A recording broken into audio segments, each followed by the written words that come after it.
Hello, my name is Dennis, and welcome to my trailer park white trash mobile home kitchen. I really do live in a mobile home, in a trailer park, and this is my kitchen.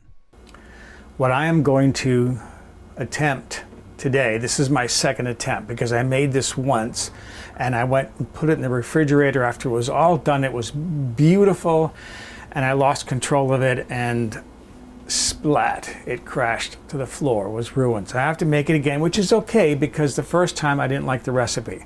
So what this is chocolate mascarpone pie. I was in a restaurant waiting in the lobby for some friends to show up. We were all having lunch together and there was a restaurant trade journal. It's a magazine that they have just for restaurants, and there was a recipe in there for chocolate mascarpone pie along with a bunch of other things that I also want to make. I like to make my own mascarpone, which you'll have to for this recipe because otherwise the price would be, well, we'll get into that in a moment. So I made this once already, but the filling only came halfway up the pie shell. I want a big full pie. But the thing with mascarpone is it's like, there's only two things in it, fat and saturated fat. So I told a friend, don't leave town. You're taking this, go, have fun, may life treat you well. I don't want the calories in the house. So that's what I'm doing today, and then I'll call him when it's done, if it doesn't end up on the floor again. Let's get into the ingredients I'm going to be using for making my chocolate mascarpone pie. I have here roughly 1/2 tablespoon of butter. I'm going to be using that for greasing the tart tin. I'm actually going to line my tart tin with parchment paper, but grease it well, especially if it's a non-stick tin.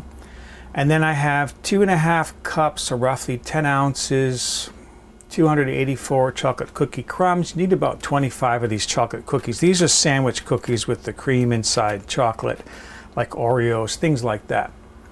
And then use 3½ tablespoons of sugar, or use all the creamy filling from inside these cookies. I think that works best. But if you're using cookies, you can use graham crackers, ginger snaps that don't have a creamy filling. Then add 3½ tablespoons of sugar. And then I have 1/2 cup of melted butter here. Not hot, just melted. This actually has to be softened a little bit.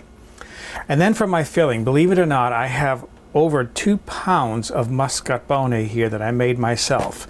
I made this myself because to buy this is cost prohibitive. $9 for an 8-ounce tub. What's that, $36 just for the mascarpone? A ½ gallon of cream at the warehouse store cost me $5.69, and I only used 3 pints from it. I still have a pint left over. I'll be using that for whipped cream later on. So that was, what, $4.25 to make 2 pounds of mascarpone. And then you need 12 to 14 ounces of semi-sweet chocolate. The most cost-efficient method is to buy the little morsels. This is 12 ounces.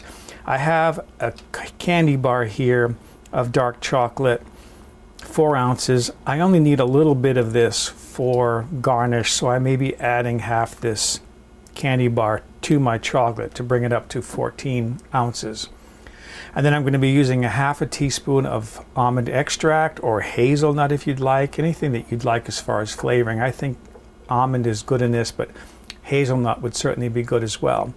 And then I have roughly ½ cup of white chocolate here. These are white chocolate morsels. I'm going to show you how I'm going to use these to garnish the top. I'm going to do something special, but you could, if you wanted to, just put these little morsels on top of the pie. That would work very well. And as I mentioned, I'll be also adding some whipped cream to this later on when I serve the pie.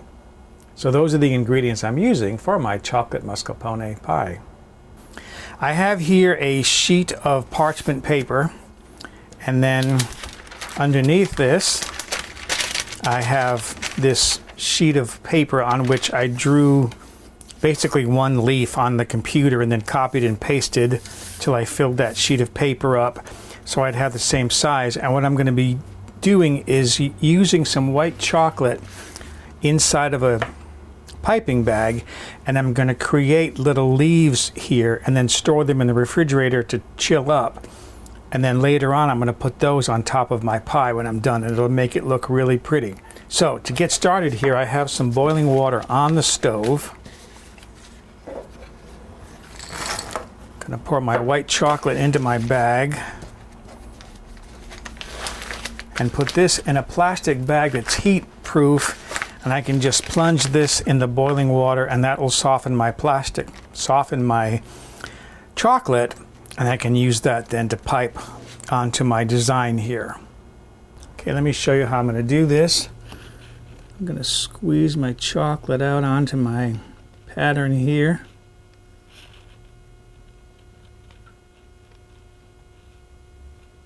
So there's my outline, and then just kind of working back and forth to kind of make the vein design of the leaf.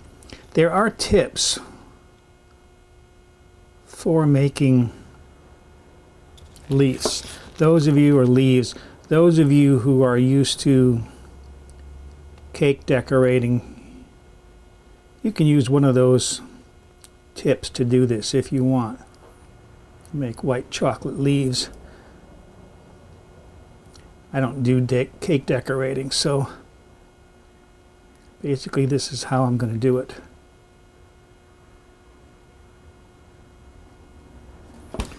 One more.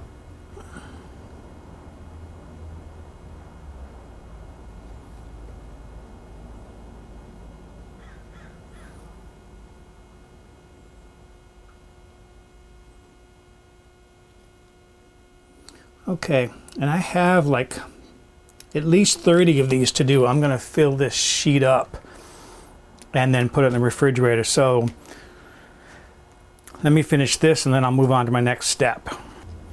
So there are my leaves. What did I get? 1, 2, 3, 4, 5, 6, 7, 8, 9, 36. I'm going to put these in the refrigerator to harden up. I only need 30 for my pie, so I'll choose the best looking 30 to garnish the top. So the next step now is to start making my crust. My next step here is to start grinding up my chocolate sandwich cookies. I'm going to put 25 of them in there.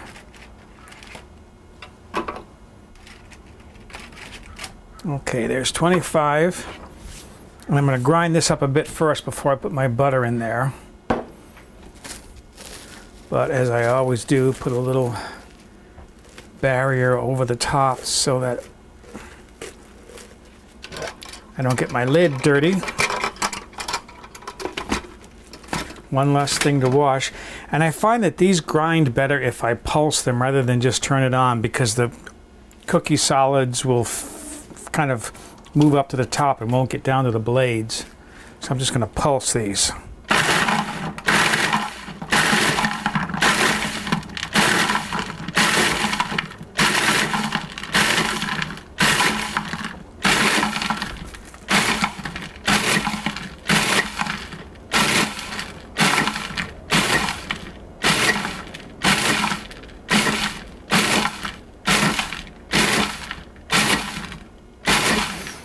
Okay, that looks good so far.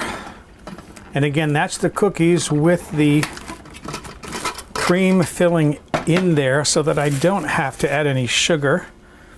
And now here goes my half cup of butter. And this is going to look like gooey coffee grinds when it's done. One of these days I want to try putting an egg white or two in there to see how that changes the consistency of my crumb crust. Sometimes I feel as though it would benefit if it had a binder, such as an egg white. Okay, same thing, I'm going to just pulse this.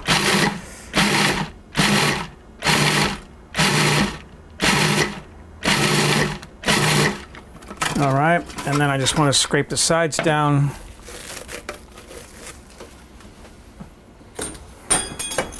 One time. Make sure that all my butter is in there. Looks good.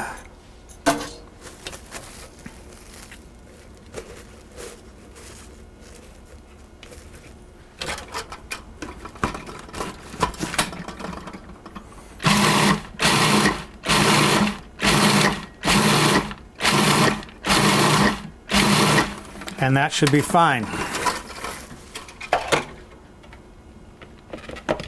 So, as I mentioned, that'll look like a wet, sticky, dark French roast coffee ground mess.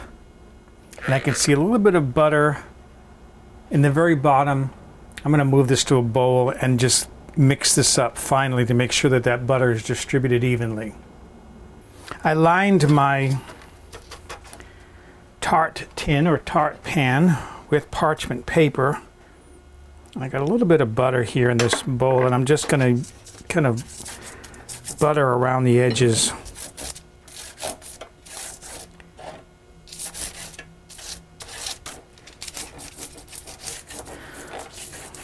To make sure that it won't stick. I can't remember whether I said that some recipes, I did some research on crumb pastry shells. Some recipes said to, if I'm repeating myself, it's because I'm 60 years old and I'm entitled. Some recipes say to refrigerate the crust, some say to bake it for 10 minutes, 375 or 325. Some say do either. I don't know. So there it is. That's, wipe my hands here. That's prepped.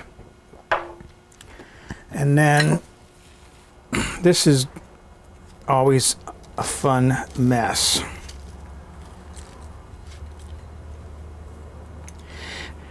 And I'm using, by the way, an 11-inch tart pan here. If you have a 9-inch, just adjust the contents accordingly.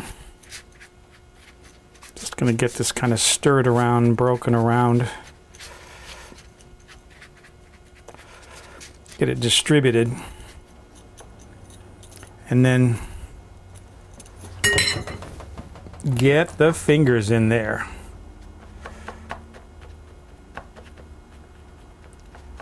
And start patting this down.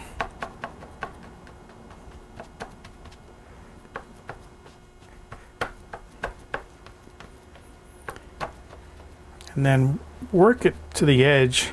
Kind of hold your finger on the edge so that it doesn't rise up too high. But pack it along the edge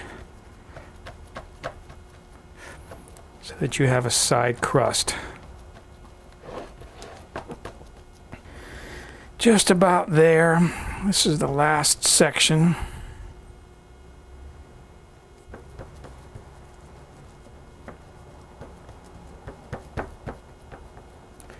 Okay, just going to rinse my hand here and then pop this in the oven. Again, I heated my oven to 325 degrees. I'm going to bake this for 10 minutes. I've set up a pan here on the stove with some water boiling in it. And then carefully putting another pan inside. Here's my chocolate. I did add that piece of chocolate bar. And there's my nuggets. Gonna turn my heat down to medium here. I'm going to use this warmth to melt my chocolate. You have to be careful when you melt chocolate that you don't overheat it. Using a double boiler like this, the water can't get above 212 degrees Fahrenheit or 100 degrees centigrade.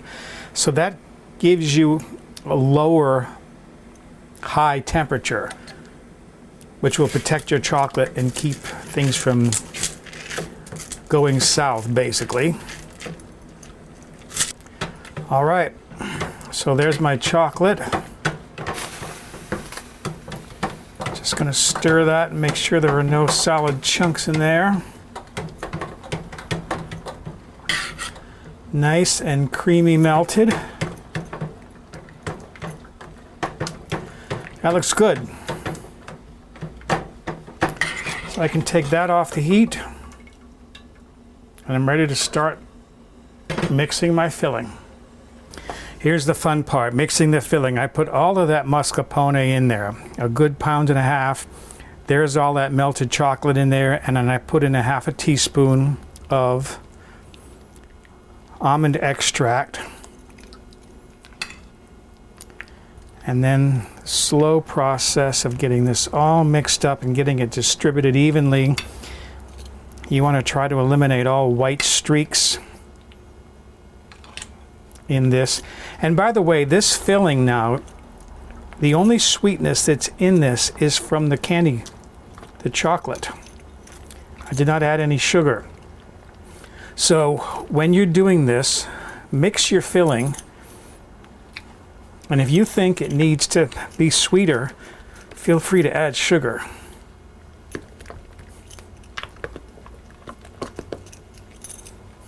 One of these days I want to make this and only partially mix it so that I have that marble effect. The only thing that might affect is when it's refrigerated, the darker areas are going to be the chocolate, and they're going to be more solid, whereas the mascarpone will be soft even when refrigerated. Mascarpone, every once in a while I call it mascarpone because I took an Italian cooking class with an Italian chef who studied in a culinary school in Italy, and nonetheless she pronounced it mascarpone. Well, she pronounced it mascarpone, as if the R was in the first syllable. It's in the second syllable. After a while, I dropped that class because I just felt as though she didn't know what she was doing for being a chef. There it is. There's my filling. I've got to taste that. My red handle tasting spoon. Once this has been in my mouth, the red handle tells me it does not go back into the bowl.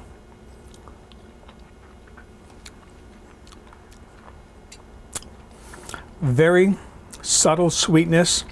I can taste the chocolate.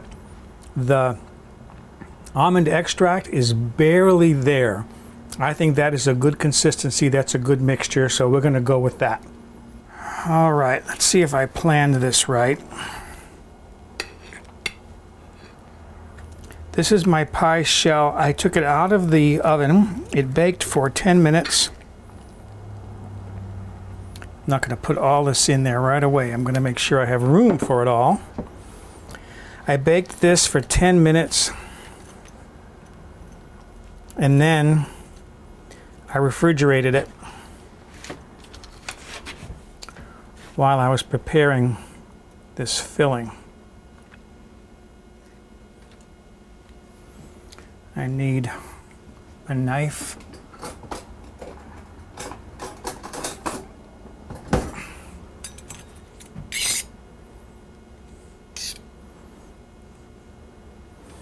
I have an offset spatula that I'm going to be using to smooth this filling out. But I want to get it distributed first.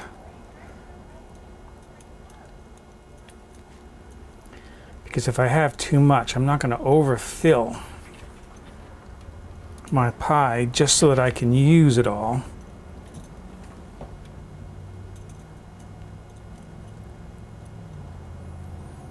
I'm pushing it up to the edges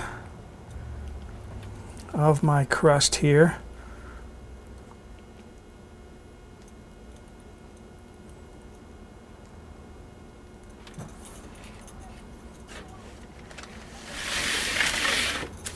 I put this on a sheet of parchment paper so I wouldn't scratch my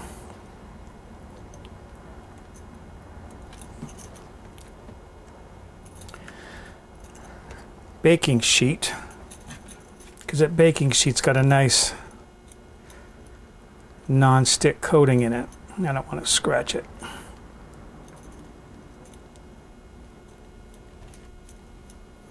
All right, I think that's enough filling. I don't have that much left over.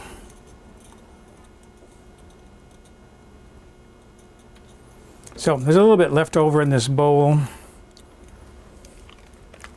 That's for nibbles. And let me get out my spatula and I'll smooth that out, and then we'll decorate the top.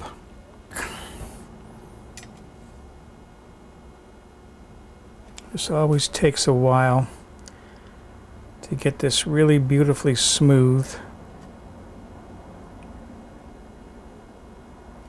And it's okay if it's a little bit high in the center, which this probably will be, but that's all right.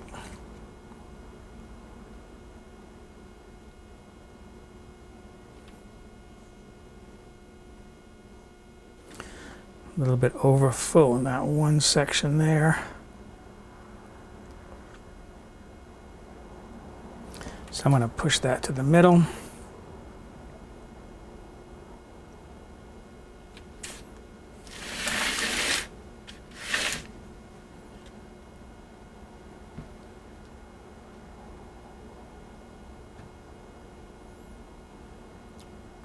Okay, that's close enough. Now I'm ready to start decorating this. Okay, here's one of my tricks. I know that I want to get 10 equal sized servings out of that pie. So on my computer, on 2 pieces of paper, these are actually glued together, I made a circle and I did it, what's 10 divided into 360, 36 degrees. So I did 36-degree arcs of angle all the way around. And now when I decorate my pie, you can barely see the lines, but they are there. I'll have those lines to work with as far as putting my decorations on the top. Here are my leaves from the refrigerator. And what I'm going to do is, using my lines, I'm going to put 2 leaves kind of close together to form a piece, and then one more to make like a triangle.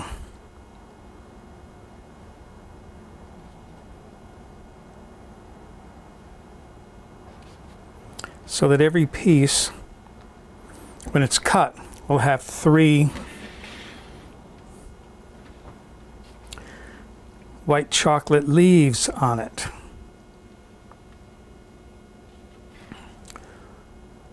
Last section right here.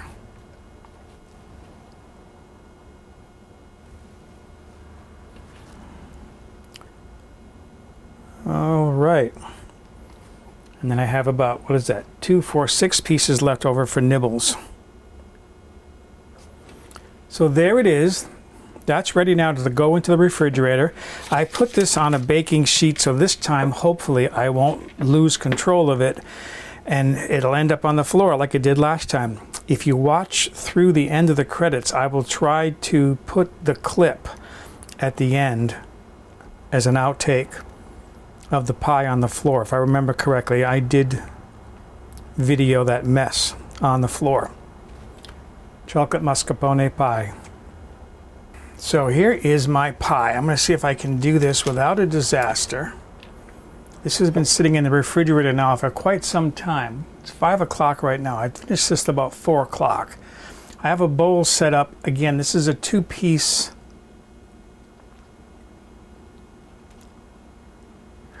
There that one goes. Okay. And now that worked. Little crumb there. And there is my pie. Now I gotta confess something. I don't know how well you can see this on there. I made this little piece of curved plastic. One thing I don't like about these fluted pans is there's just a lot more space around the edges, a lot more surface area for the crust to stick to.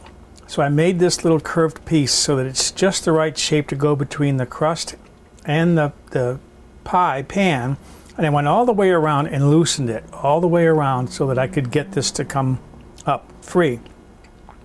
So now the last step here is to cut a slice of this, garnish it with some whipped cream and some shaved chocolate, and then see how good it tastes. Okay, let's see if I can do this. I'm really nervous about this. I have some of chocolate here and one of those microplane graters, so I'm gonna put a light dusting of grated chocolate on that plate.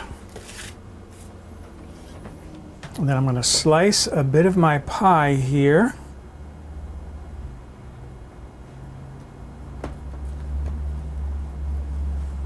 It's got a nice firmness to it.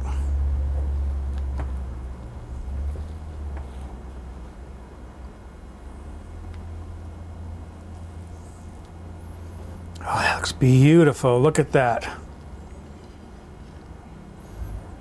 A little bit of an edge there from the knife. And then I have some whipped cream. I think it's prettier that way.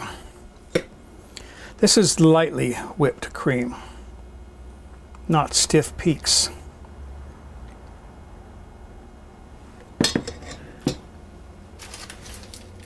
And then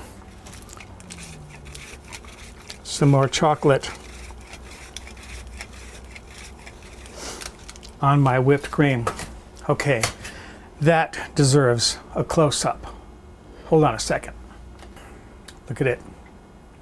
There it is. I mean, isn't that beautiful? Chocolate mascarpone pie garnished with some fresh whipped cream and then dusted lightly with dark chocolate, shaved with a microplane grater. Last step is to see how good this tastes. Oh, I can't wait.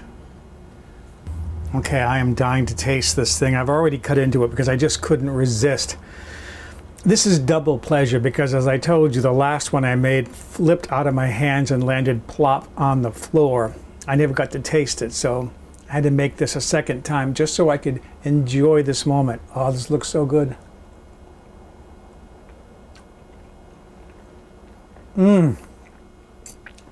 Not overly sweet, a little bit of sweetness, the way I like it. A little bit of chocolate in my throat. It's that good. Okay, you gotta make this chocolate mascarpone pie with some extra whipped cream on the side. Pinch, pinch, pinch. I'm awake. I haven't died and gone to heaven. All right, excuse me. I gotta go enjoy my dessert.